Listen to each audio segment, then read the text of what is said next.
สถานทูตญี่ปุ่นประจำสาธารณรัฐประชาธิปไตยประชาชนลาวได้จัดงานบรรยายเรื่องราวที่น่าสนใจของอาหารญี่ปุ่นอันเป็นขีดหมายสำคัญในการแลกเปลี่ยนทางวัฒนธรรมทางอาหารญี่ปุ่นและลาวงานดังกล่าวได้จัดขึ้นวันที่25มีนาคม 2026 อยู่นครหลวงเวียงจันทน์โดยมีท่านโคอิชิมิ ชุโตมุเอกอัครราชทูตญี่ปุ่นประจำลาว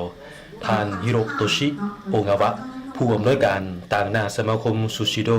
พร้อมด้วยแขกตึกเซินเข้าร่วมท่านฮิโรโตชิ โองาวะหรือที่ทั่วโลกรู้จักกันดีในนามซูชิซามูไรเป็นผู้เชี่ยวชาญซูชิระดับสูงและอาจารย์แนวหน้าในการแข่งขันซูชิระดับโลก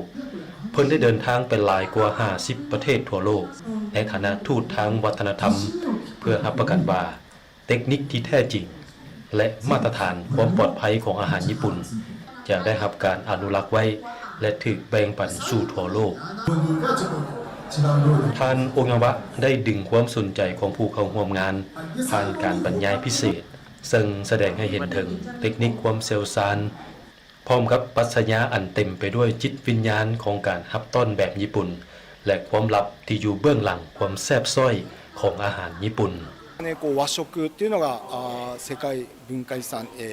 登録されて今どんどん世界中で和食というのがブームになってその中でもまたラオスでこの日本の素晴らしい和食がท่านโองาวะได้สาธิตวิธีการใกล้เคียงซูชิแบบเอโดมะเอะอันซับซ้อน